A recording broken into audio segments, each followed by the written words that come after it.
This week on Merchants of Change, we've got Jeff White. Jeff played football at Merrimack College before a knee injury sparked a curiosity in the medical field.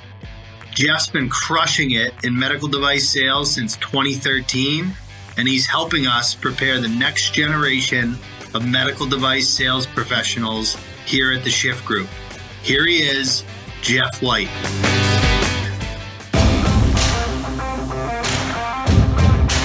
I'm J.R. Butler, co-founder of the Shift Group, and you're listening to Merchants of Change. This is a podcast about transferring the skills and behaviors we acquire as athletes into being a professional technology salesperson. Each week, we'll introduce you to a top performer who will help us understand how they became professional merchants of change.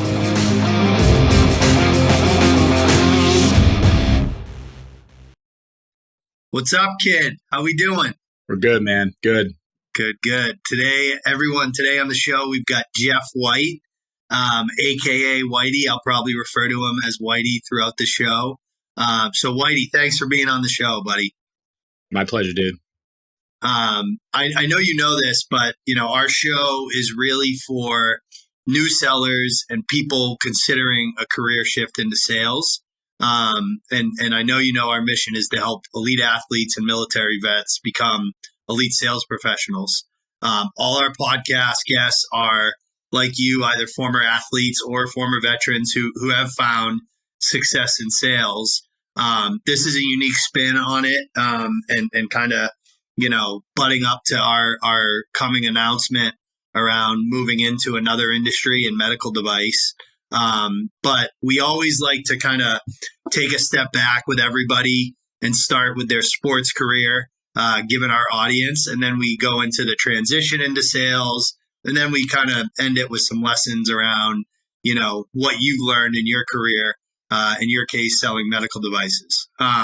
So starting with the sports stuff, this is a intentionally really broad question. What are some of your favorite memories of playing sports? Yeah, man. I mean, high school sports, obviously, right? So having limited responsibilities, being with some of your best friends on the field every single season, having the same guys in the same groups playing through. I was in a small school, man, small town, small school. So you're with the same kids on a different field every single season.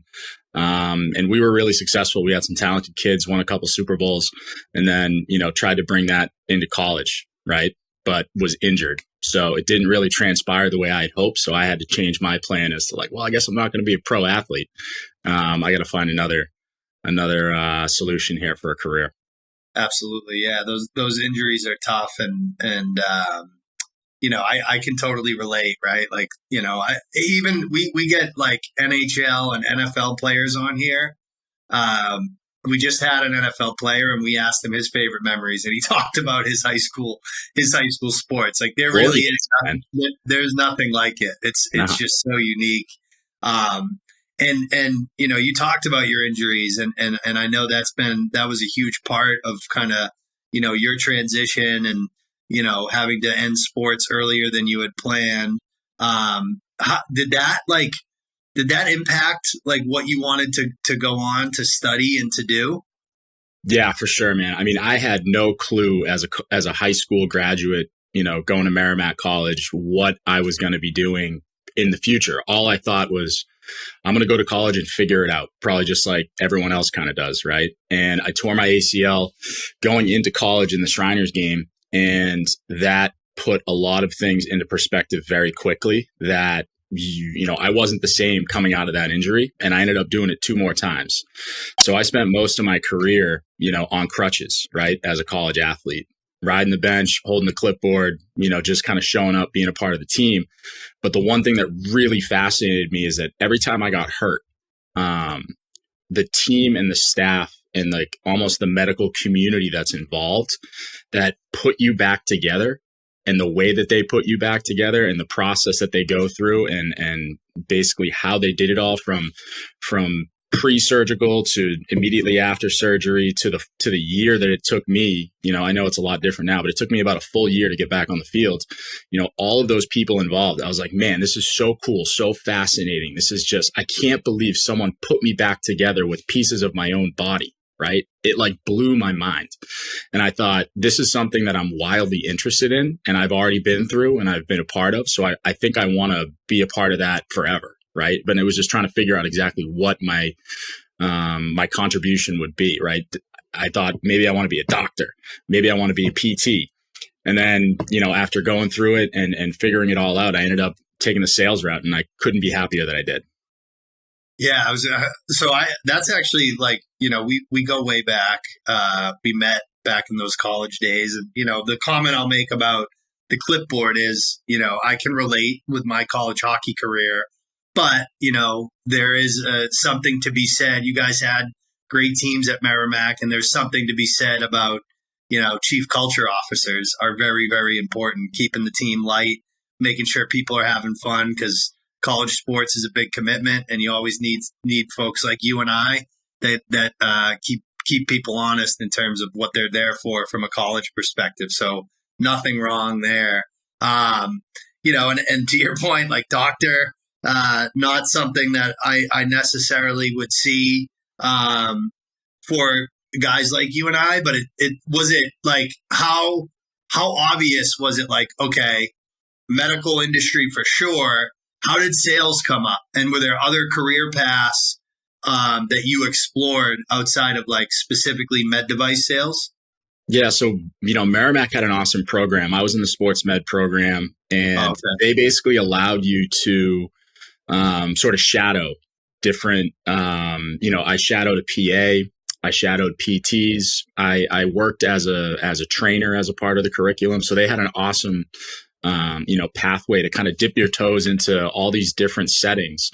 And when I was doing my PA shadowing, I met a bunch of the medical reps, and they were just in the office checking in, making sure that they had all the equipment for the surgeon for the upcoming cases the following week. And I kind of picked their brain, and I was like, man, that's really cool. Like, you sit in the surgery and help them do the surgery. I was like, that's a really cool job.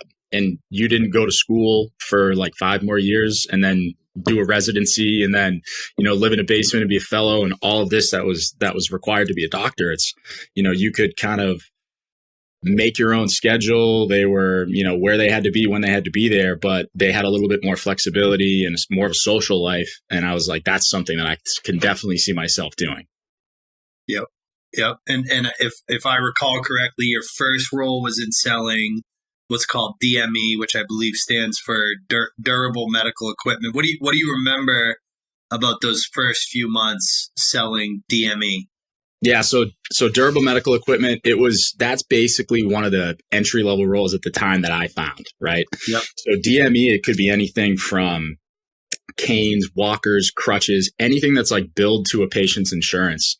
And I remember I would get the DME after all my surgeries. I'd have, a brace, I'd have maybe a crutches, I'd have, little things that you would use at home, CPM machine. I don't even know if people use those anymore, probably rarely. But yeah, I was selling DME to physicians, and I was in the hospital, and, I took it seriously. I hustled. I tried to get more surgeons, get more influence, get more billables, and I excelled with a product, and then ended up getting an offer by selling those, low-level items to having a full-time position as a territory manager with one product that I was excelling with especially. That's really cool.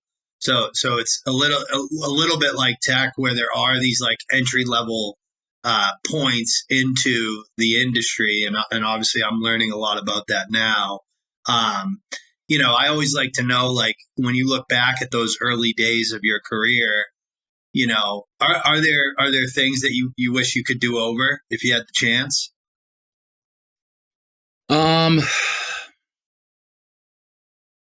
I mean, I definitely was in the right place at the right time at a couple different companies. I feel like I've been very, very lucky. But one thing that I would probably advise, anyone looking to get into this is, don't go out and just look for a paycheck, right? You need to go out and find a technology that is innovative, that is disruptive, that is going to basically allow you to do your job better. If you're good at sales, you can sell anything, no matter how hard or how easy it is. But if you identify a technology that is on the cutting edge or the leading edge and do your research before you start applying for companies, then you can basically piggyback onto something that's going to break through and help you not only elevate your sales career, but your earning potential at the same time. And I think at first I was kind of following the pathway that was given to me. And then once I understood that, like, wow, I've excelled, I've done well, I can be picky choosy about where I go and what I want to sell. Once I understood that, everything just took off, right? So I would definitely recommend to anyone, do your diligence, do your research, understand the company, follow them in the news, man, see what they're coming out with, see what they're breaking through with, because if you're going to join an organization, you're going to be a part of it, right? And it's not for a year, for 2 years, it's hopefully for a long term. And you're going to build your career and whatever happens next off the success of that company, as well as your successes within that company. I like that. So let's take a step back for a second, Jeff. Most folks that have been listening to our show for the 30 plus episodes that have been launched so far, they've been hearing from really successful technology sales professionals. And we recently had Mike Davis on the show to talk about pharmaceutical sales. Can you kind of give us like a very high level overview of medical device sales, like generally? Sure. So, there's a million verticals and pathways and product types and disciplines, but for the most part, I would say that the unique part of this industry is that you are independent for the most part, right? You are working in the fields. You usually have a finite territory, and it's your responsibility to manage that territory, your own time, your time in front of customers. So you have this, it's not like you're in an office banging a phone 40 times a day, right? You may be driving to 2 or 3 hospitals in a day in a loop to go and knock on doors instead of banging a phone. That is one of the things that I love the most about it, right? I like being in front of people in person, right? Communicating in person. And I know we're in this Zoom culture, and this is kind of like the new norm ever since COVID and whatnot. But medical, things get done in person. You're never going to excel by doing the cold calling. It's necessary, but the best way to excel and get ahead in this is going to be physically going to a hospital and getting in front of these decision makers and developing your relationships. And that's probably one of my favorite parts about it, is that like human interaction component. It's so true. And it is like radically different, I think, from that first technology sales job, especially, my belief is on the tech side, when you start your career, you should be in person, but you're not in person with customers. You're around your peers because you're learning. But similarly, when you're going out and having conversations with doctors, walking around hospitals and doctors' offices, that's the same idea applies. Is like you have no choice but to learn when that's how you're spending your time. And it sounds like one of the ways that we help a lot of early career starters get over the hump of like sales, because they all think sales, they think of the used car salesman, is this idea of like it's really franchise ownership and entrepreneurial. And the way you described that to me just now, it's like you own a franchise for that product, and you have a specific territory that it's your job to spin up. Now, I also know like one thing that's unique about medical device, and maybe this is the second or third role in the career, is there's a lot of 1099 jobs versus a W-2. Can you just kind of explain why that exists so prevalently in medical device? Yeah. So the big difference is if you're a W-2 employee, you're getting a base salary, right? So you're collecting, maybe call it $100,000 a year, and then you're getting commissioned on that with a quota and everything else. Now, usually what happens is as you work as a W-2 and you find success and you go and you bang on all these doors and you're in front of all these people and you develop all these relationships, now you've developed a network that usually lives with you for the majority of your career, right? Your Rolodex, if you will. as a 1099, you basically work for commission only. Now, the commission only aspect, no base pay, no hourly pay, no nothing. But your commissions could be, 3 to 5, maybe even 10 times what you would get as commission as a W-2. Now, the 1099s typically have relationships in a certain market, call it orthopedics, right?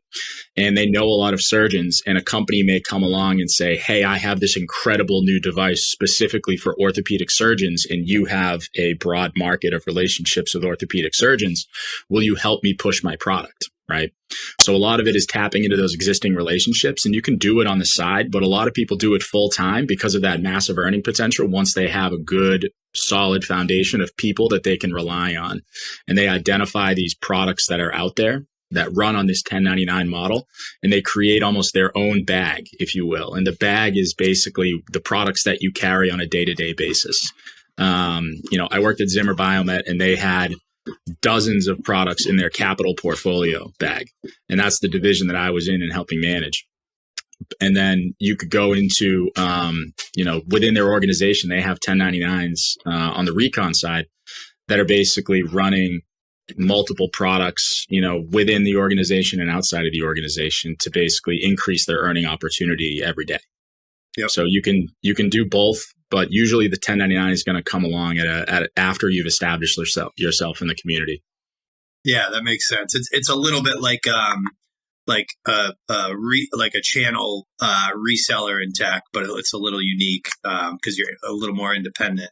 Now let's talk a little bit, right? Like we've developed like a really intensive training for technology sales, and we're working on that foundational stuff for medical device sales.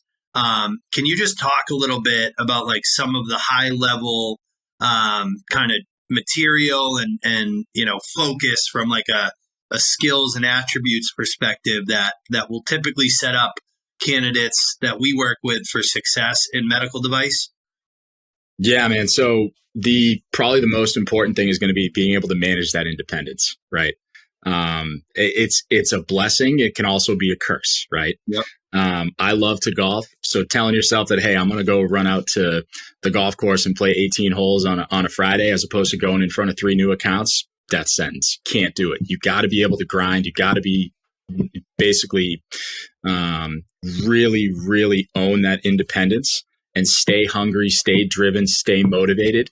And the secondary thing is building those relationships. Like I mentioned before, you can never have enough friends in med device. You never know when a doctor that you rely on is going to move to another part of the country or somewhere that you're going to be able to use that relationship or leverage that relationship moving forward because you did such a great job providing and servicing him and his patients, right? And then I think that the third kind of thing that maybe goes a little under the radar is possessing this industry compass that you'll kind of learn and understand as you go. That pretty much every decision in medical is made on 3 pillars, right? It's cost efficacy, product efficacy, and satisfaction. And if you can basically understand that all these decisions are being made on those 3 principles and develop and tailor your pitch and everything else to align with whoever you're speaking to and their cost strategy, their product needs, and satisfying them and their patients, then you're going to excel through and through for years and years. Yeah. And that sounds like that industry compass kind of, it spans across because medical device is unique in all the verticals and specialties you can have. But it sounds like those core kind of things are really what helps drive decisions, no matter whether it's capitals, biologics, anything. Yeah. And it's a lot of it is going to be, in medical, it's not like you're just calling the chief information officer like in tech and getting a yes out of him, right? It's like some of these products may be in every single room of the hospital. You have to convince your nursing teams. You have to convince the ICU team. You have to convince, purchasing, materials management, biomedical engineering. And then once you've done all that, now you have to install it all, right? So like the amount of people that need to be blessed, that bless your product along the way, they all have their own needs, right? procurement, which is basically purchasing, they want to know how much is this going to cost me today, right? Versus what I'm already paying.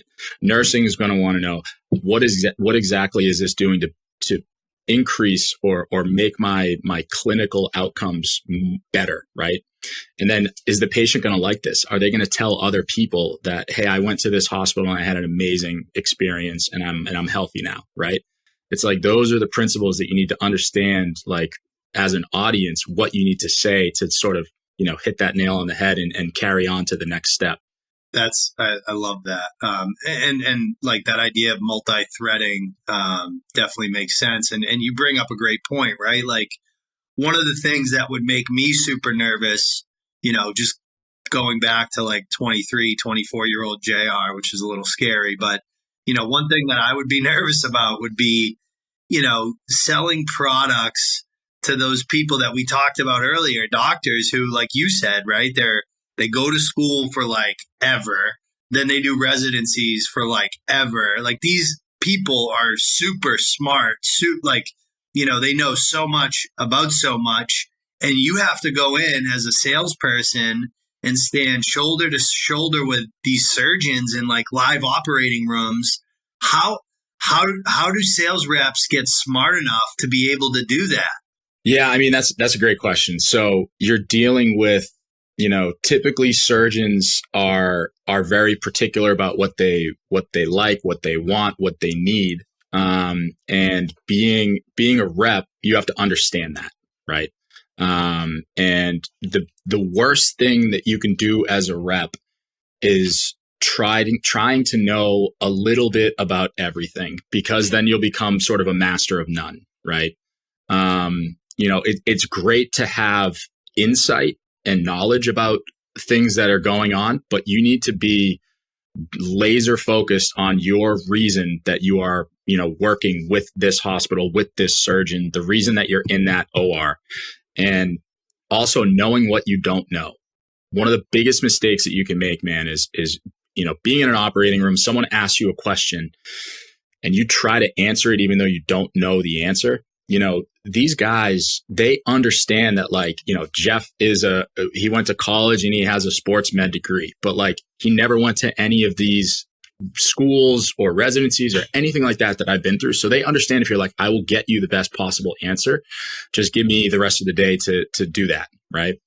A lot of times people fumble and they, give sort of bad answers or wrong answers, and then they lose credibility. And once you've lost credibility, now you're reeling and you're trying to pull them back in and to gain their trust again.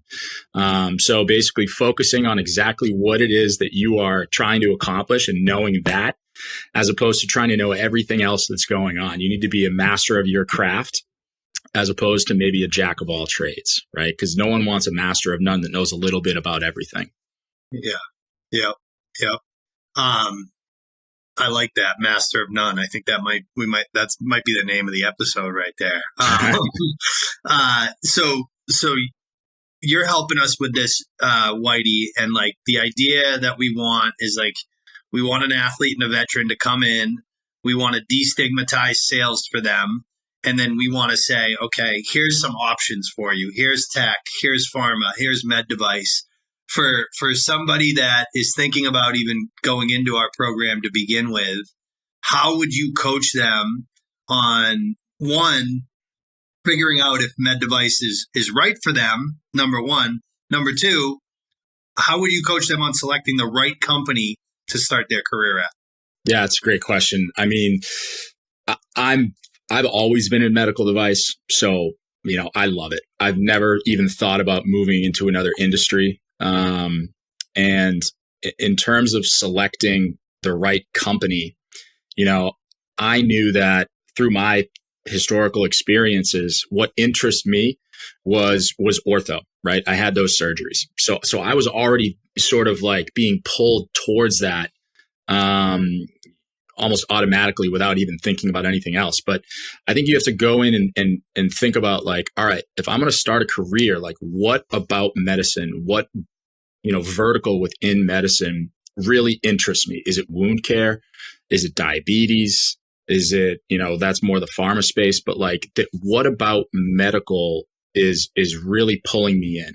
I talked to a girl the other day, and her mother was really sick with a condition, and she was like, I want to be in that because I saw how they helped her, kind of similar to the way that, the ortho teams were helping me come back and prepare. And then, my advice to her was basically go and do your research now, do that diligence, understand what companies are out there, who's making moves, who's maybe lagging behind, and then try to select, exactly where you want to go based on who you think is going to be the most, who's going to be at the top of the class at the end of the year, at the end of the 5 years, right? Because it's a long game. This is a very innovative space. Products change every single year, new iterations, new versions.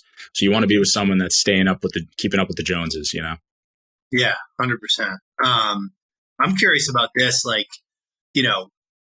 that those are kind of like some attributes and some things to think about on the company side, and what's gonna drive you. Like when somebody gets into the career, maybe they're a year in, what do you see as like the skills that separate the reps that crush it from like the mediocre average rep? So I've done a lot of hiring. I've done a lot of firing. I can tell you right now, the guys and the girls that want to be the top, they want to be the top dog. They are the hungriest. You don't need to have the knowledge base because you can learn it. You don't need to have the experience because you're going to develop it. What you cannot teach is that hunger and that drive and that sort of that craving to be at the top of your class. Because I'll see guys that are working late hours or going into hospitals after hours to meet with teams that they can't get in front of during the day because there's just too many roadblocks and too many hurdles to get through to. And then they're going to hospitals at 8, 9 o'clock at night to go and meet with someone on the team just to get to that next person. And those are the type of commitments that are going to set you apart from the rest of your class. Waking up early, going to bed late, like it's a grind at first, but once you start to solidify yourself and people know that like, dude, this guy's going to treat me well. He's going to work his tail off for me. And I know that I can count on him, and you start developing trust and relationships, then you are going to just absolutely crush your role every single day if you can make that habitual. Yeah. And like, we don't pull bones about it. Like, crushing it. You can crush it in a lot of careers. You can crush it as a third grade teacher. You can crush it as a scientist, but like in sales is unique because there's a scoreboard. When you crush it, you're at the top of the scoreboard, and that means your W-2 is higher. And that makes it a little bit, it's easier.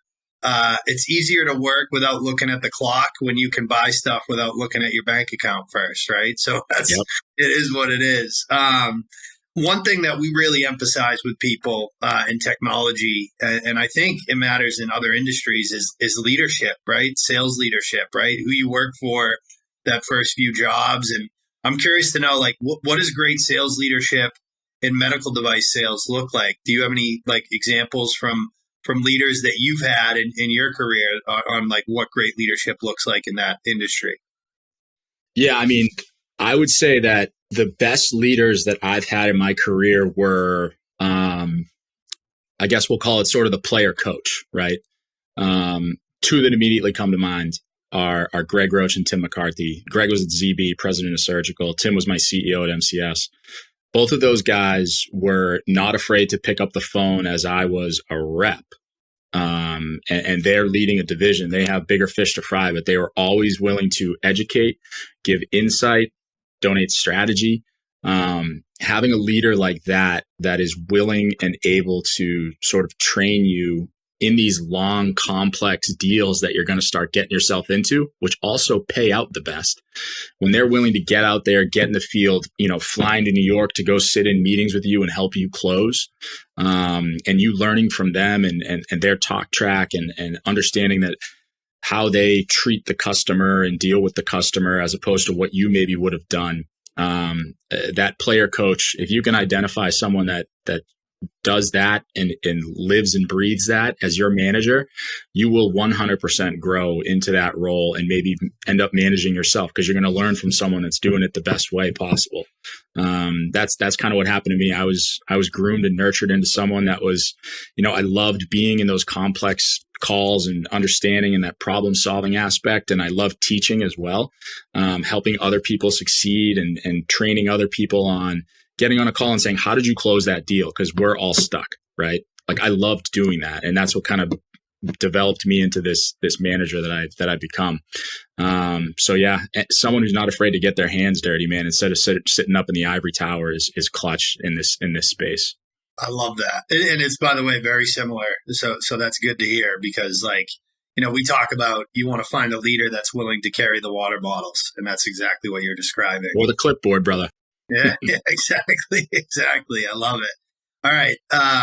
So last two questions, we literally ask every guest. We'll do a little tweak here, obviously, for a different industry. But first one, we always ask our guests to highlight, one of the skills that makes you elite specifically. So if you had to highlight one of your specific skills that's led to the success that you've had in your career, what would you say it is?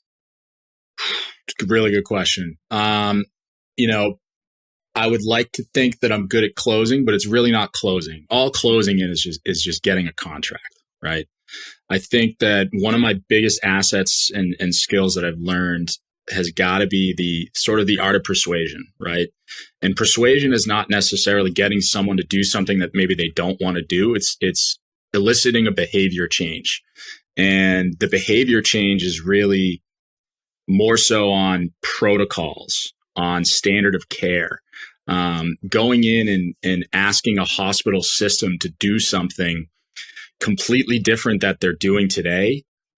Change is very hard in that type of institution. And like I said, convincing multiple groups of people to accept that change their protocols, change their behaviors on a daily basis, whether it's more work or less work, because the goal is always make it easier for everyone, but that's not always the case. So being able to, persuade and elicit behavior change in the hospital, in the surgery center, in the clinic, effectively so that everyone feels that, we're actually in a good space and we're getting, we're not getting the short end of the stick. I would say that's probably the best skill set that I've developed and that I really try to focus on every day. Persuasion, I think, comes down to understanding people's motivations, influencing them, and then educating them, right? Like that's how you make someone change. So being good at that is critical if you're selling them some big change in a hospital or software or some new drug they're going to use. So that's an awesome answer. Like one of the biggest mistakes people can make is they walk into a meeting that they've been dying to get and they show up and they throw up and they're just spitting binders of material out of people. Every single time I meet with anyone, it's the first meeting that I'm having. I am asking so many questions that their head is going to spin because I have no idea what to pitch them, what to say to them, what their needs are, what their pain points are. I don't know anything about this customer until I ask them 100 questions. And then once you do that, now you can start to understand that art of persuasion and say, like, listen, I have this for all of your needs and this is why. And now you're going to give a compelling pitch and you're going to win, 9 times out of 10. Yeah, it's an easy analogy to make, right? It's like, you don't go to the doctor and you walk in their office and they start pitching you on some pill they want to give you, right? Like they ask you a million questions. So it's like, It's called discovery in sales, but it's really diagnosis more than anything else. And you have to get good at that before you can pitch the product. So that's awesome. We talk a lot about the idea of professionalism and being a pro, right? And we think the highest praise you can give a salesperson is calling them a pro. So I'm curious to know, what does being a pro in medical device sales mean to you? Easy. Respect. You can be relied on. You're respected by the medical community. You're respected by your peers. You're respected by maybe people within other companies.